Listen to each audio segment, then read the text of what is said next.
Гледате вести на К1 телевизија и во овој информативен блог ги донесуваме најновите информации од регионот Македонија и светот.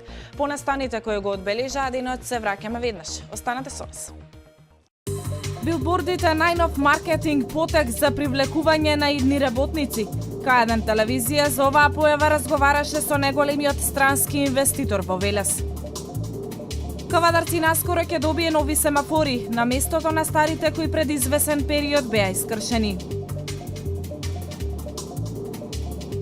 Во музеј галеријата во Кавадарци беше отворена изложба Ченто биографија низ фотографија.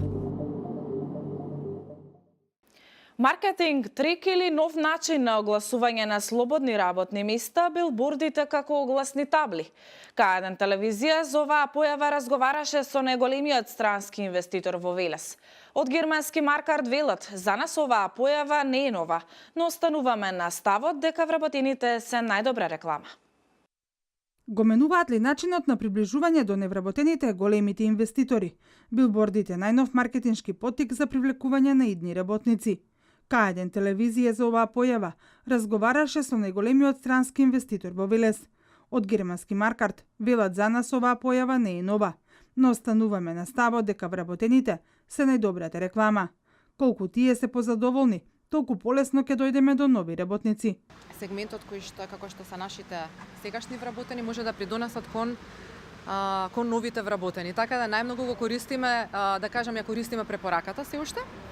И другиот сегмент кога го користиме рекламирањето е повеќе ја рекламираме самата компанија, со што таа се занимава, едноставно за да може и пошироката популација да разбере колкав е опсегот, кои се тие работни активности кои што ние ги извршуваме во нашата компанија и дали се едноставно заинтересирани за таков вид на производ или активност во нивниот живот. Соработката со средните училишта, факултетите, но и учеството на сеимите за вработување, Марковска вели дека засега се доволни за маркар да биде компанија во која невработените имаат желба за вработување.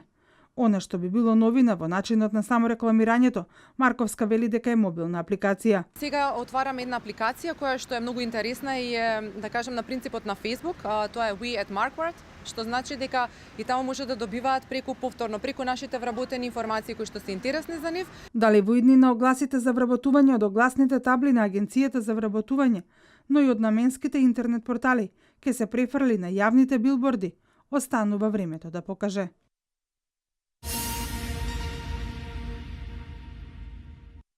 Регресот за годишен одмор или К15 и оваа година ќе им следува на вработените во приватните компании од македонското стопанство. Висината на К15 се одредува врз основа на податоците за износот на просечната нето и бруто плата по вработен исплатена во последните 3 месеци.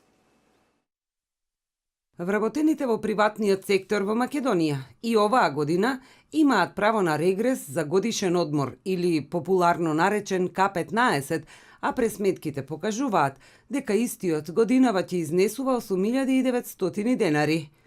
Фирмите имаат обврска регресот да го исплатат до крајот на месец декември, иако има и такви кои веќе го исплатиле. Право на регрес имаат сите работници кои работеле кај истиот работодавец најмалку 6 месеци во календарската година. Законската регулатива вели во случајот да не го исплатат регресот за годишен одмор, предвидени се затворски и парични казни за работодавците. Висината на регресот се одредува од најмалку 40% од просечната месечна нето плата по работник во земјава исплатена во последните 3 месеци. Со оглед на тоа дека во последните месеци од годинава ќе има зголемување на минималната плата од 10.800 на 12.000 денари, работодавачите појаснуваат дека се очекува да има значаен раст на просечната бруто и нето плата. Вработените во јавниот сектор и оваа година ќе останат без К15.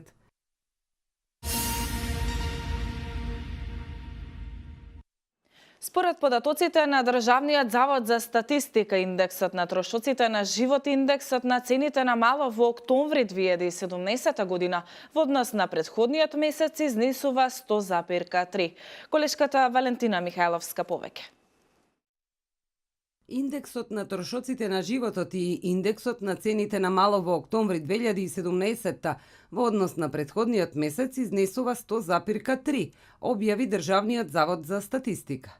Пораст на индексите на трошоците на животот во октомври 2017 во споредба со претходниот месец е забележан кај оризот за 3,6, компирот 3,2, млекото и јогуртот 1,9, сувото овошје и јаткастите производи 1,8, изнутриците 1,6, шеќерот, джемот, медот, чоколадата и кондиторските производи за 0,9%, месото за 0,8%, другите пекарски производи и другите прехранбени производи за 0,5%, сушеното, соленото и чаденото месо за 0,4%, другите млечни производи и безалкохолните пијалоци за 0,3%. Според статистика, во октомври исто така, пораст на индексите на трошоците на животот е забележен и кај течните горива за домакинствата за 6,2%, обувките за 4,2%, автомобилите за 3,9%, болничките услуги за 2,6%, гасот за домакинство за 2,2%. Намалување на индексите на трошоците на живот во октомври 2017 во споредба со претходниот месец е забележано кај свежото и разладеното овошје за 7,4%, замрзнатото овошје за 1,8%, свежиот и разладениот зеленчук, освен компирот и другите коренести плодови за 1%, јајцата за 0,9%, брашното и другите жита за 0,6%, замрзнатиот зеленчук, освен компирот и другите коренести плодови, сушениот зеленчук, друг конзервиран и преработен зеленчук за 0,4%, житата за 0,3% и алкохолните пијалоци за 0,2%. Индексот на трошоците на животот во октомври 2017 во споредба со октомври 2016 бележи пораст за 1,9%, а индексот на цените на мало бележи пораст за 4,3%.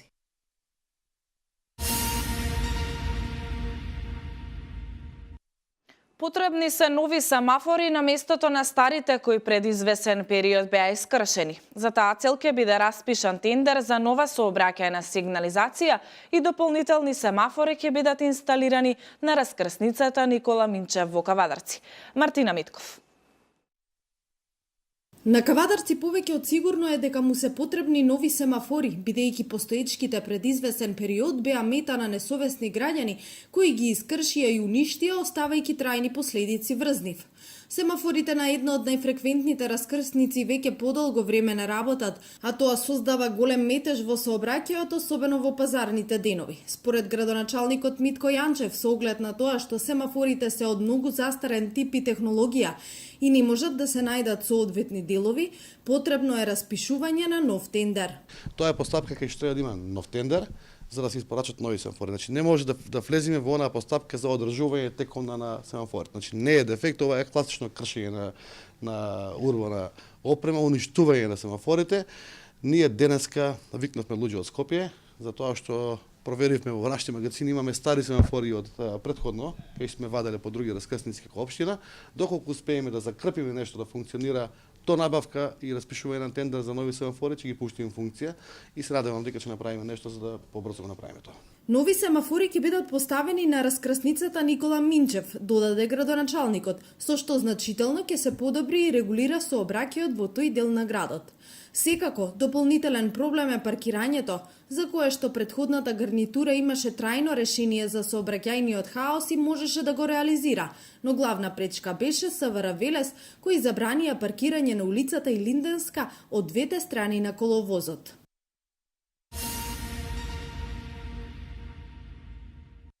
Од 13 до 19 ноември оваа година се одбележува Светската недела за рационална употреба на антибиотици. Годинешното мото е секое спречување на инфекција ја намалува употребата на антибиотици. Сите имаме улога во контролата на антимикробната резистенција. Валентина Михайловска повеќе. Светската недела за рационална употреба на антибиотици од 13 до 19 ноември оваа година се одбележува под мотото секое спречување на инфекција ја намалува употребата на антибиотици. Сите имаме улога во контролата на антимикробната резистенција. Целта на истата е рационална употреба на антибиотиците, да се зајакне свесноста за антимикробната резистенција како глобална појава, како и да се зајакне примената на најдобрите практики меѓу општата популација и здравствените работници, информира Институтот за јавно здравје. Рационално препишување и рационално користење на антибиотици препорачуваат и лекарите. Дел од пациентите не ги пијат правилно, вели доктор Лилија Чолакова-Дервишова. Се уште имаме едно 20-30% пациенти кои што ќе почнат да пијат антибиотик, 2-3 дена ќе се видат дека се подобри и сами си го запираат. Тука ја прават најголемата грешка и така се прави резистенција након одреден антибиотик во одреден организам. Чолакова-Дервишова со апел до граѓаните, секогаш кога ќе имаат здравствен проблем, да се јават кај своите матични лекари, а не да земаат антибиотици на своја рака. Не секој антибиотик делува на секоја бактерија. Значи, универзален антибиотик нема. Се знае за стрептококи што е добро. Добро е, правиме многу често испитувања во микробиологија, дури да видиме, значи, таа бактерија дали е резистентна на одреден антибиотик или на кој друг реагира. Големо е значењето на антибиотиците, а истите треба да се користат само исклучиво за бактериски инфекции и само тогаш кога се пропишани од доктор, се вели во препораката на Институтот.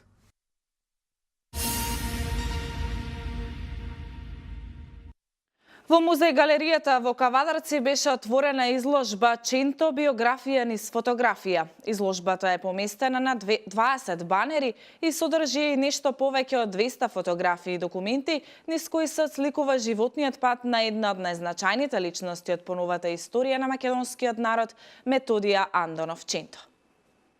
Ченто, биографија низ фотографија е насловена изложбата која беше отворена во музеј галеријата во Кавадарци, во организација на Заводот за заштита на спомениците на културата и музеј на град Прилеп. Автор е Рубинчо Белчевски, кустос, советник и историчар. Настанот е по повод 115 години од раѓањето на Методија Андонов Ченто и 60 години од неговата смрт. Јас би кажал само неколку сегменти од животот и делото на Методија Антонов Ченто. Ченто е еден од иницијаторите за свикување на првото заседание на АСНОМ.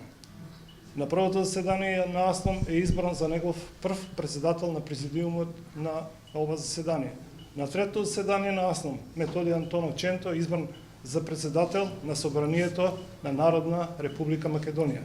Авторот Рубинчо Белчевски нагласи дека всушност Ченто ги започнал активностите од Кавадарци, десетина пати бил затваран од различни власти.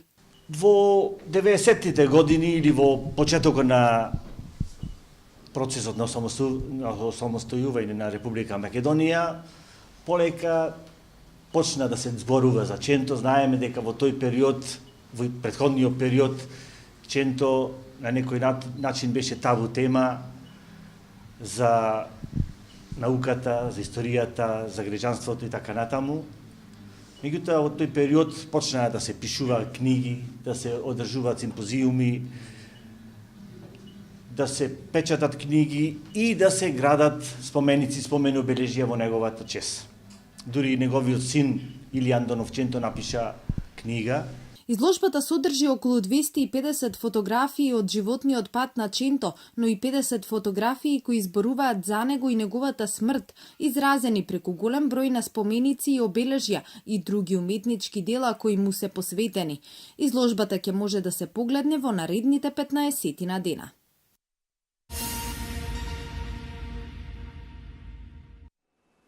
Управата за хидрометеоролошки работи регистрира повеќе водостои во однос на просекот за ноември на Вардар кај Зајчев-Рид, Вилес и кај Демир Капија, како и на Брегалница кај Берово. Значително е зголемен водостојот на Дојранското езеро, додека нивоата на Охридското и на Преспанското езеро се во рамки на просекот. Под просекот за ноември се нивоата на Вардар кај Јагуновце, Треска кај Македонски Брод, Пчиња кај Катлановска бања, Крива река кај Крива Паланка, Црна река кај Новаци и Црн Дрим кај Ложани. Вестите од Македонија во продолжение. Владата на Република Македонија на 39-та седница ја разгледа и ја усвои предлог одлуката за прераспределба на средства помеѓу буџетските корисници на централната власт и помеѓу фондовите. за да се обезбедат средства за исплата на достасани обврски за сметка на проектите кај кој е забележано позабавено темпо на реализација, информира владината прес-служба. Исто така го разгледа и усвои предлог законот за изменување на законот за придонеси од задолжително социјално осигурување. Оваа предлог одлука е донесена за да се обезбеди напречено задолжителното социјално осигурување на категоријата индивидуален земјоделец, односно на лицата на кои земјоделската дејност има единствено занимање и кои остваруваат приход по основ на вршење земјоделска дејност. Со оваа одлука се предвидува и корекција на висината на невисоката месечна основица за пресметување и уплата на придонесите за примањата од работен однос од еден обврзник за пресметка и уплата на придонеси. На предлог на Министерството за здравство, на 39-та седница на владата, беше разгледан и усвоен предлог законот за изменување на законот за здравственото осигурување, со кој се предлага промена на категоријата на осигуреници, носител на семено земјоделско стопанство, во категорија на осигуреници индивидуални земјоделци со цел нивно непречено внесување во системот на задолжителното социјално осигурување. Владата ја разгледа и усвои предлог одлуката за дополнување на одлуката за формирање работна група за изготвување и следење на имплементацијата на планот за реализација на препораките на група високи експерти за системски прашања од владење на правото во врска со следењето на комуникациите. Владата на Република Македонија ја разгледа и усвои информацијата во врска со формирање на национална единица за сузбивање на криумчарење мигранти и трговија со луѓе, со склучување на меморандум за соработка помеѓу Министерството за внатрешни работи и Јавното обвинителство на Република Македонија во областа за сузбивање на организирани форми на криумчарење мигранти и трговија со луѓе.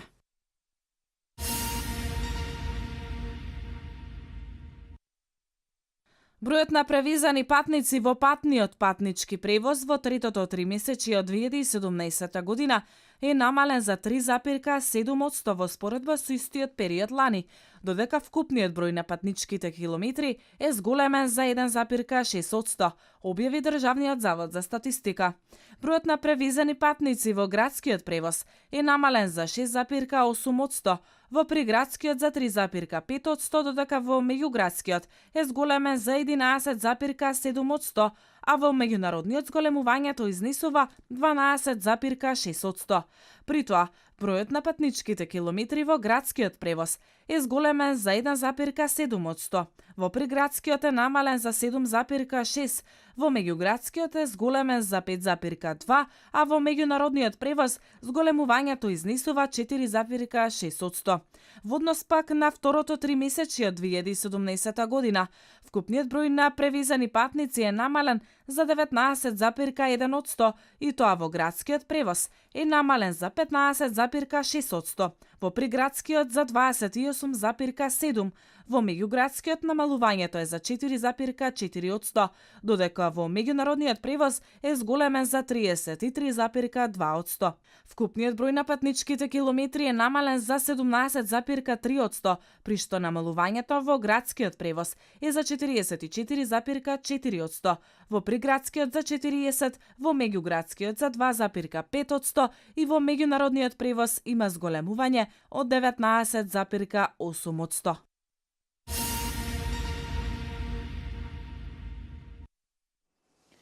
Земјотрес со интензитет од 6,3 степени според Рихтеровата скала денеска го погоди Тибет. Земјотресот се случил во 6 часот и 34 минути по локално време на длабочина од 10 километри. Нема податоци за жртви ниту за предизвикани материјални штети. Блог вести од светот. Двегодишната истрага на Обединетите нации и Организацијата за забрана на хемиско оружје која се однесуваше за пронаоѓање на виновниците за хемиските напади во Сирија се прекинува. Ова доаѓа откако Русија стави вето на резолуцијата за продолжување на меѓународната истрага за уште еден месец. Резолуцијата до Советот за безбедност на Обединетите нации ја поднесе Јапонија еден ден откако Москва го блокирала настојувањето на САД со обновување на истрагата. Најновото вето на Русија за САД представувало јасна порака дека Москва не ги почитува животите на жртвите.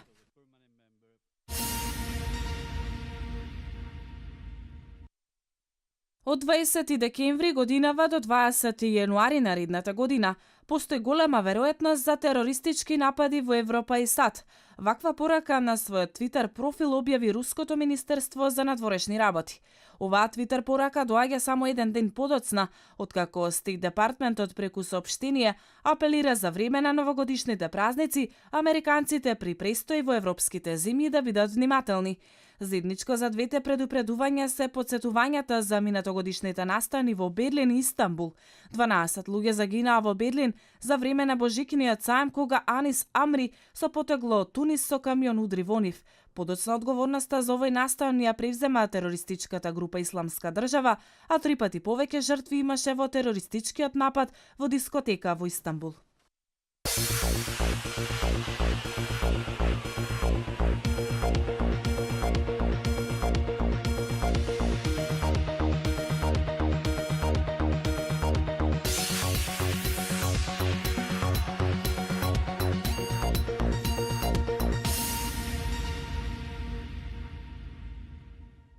И денес облачно со слаби локални врнежи од дожд, претежно во југоисточните делови. Температурата во интервалот 7 до 13 степени. В неделя ќе преовладува промеливо облачно време кон крајот на денот. Во северозападниот дел од земјата ќе има врнежи од дожд кои на планините и на некои повисоки места ќе преминуваат во снег. Врнежите ќе продолжат и во понеделник предпладне кога ќе дува засилен северен ветер и ќе предизвика значителен пад на температурата. Тоа е се што подготвивме за овие вести. Ви благодарам на вниманието. Пријатно!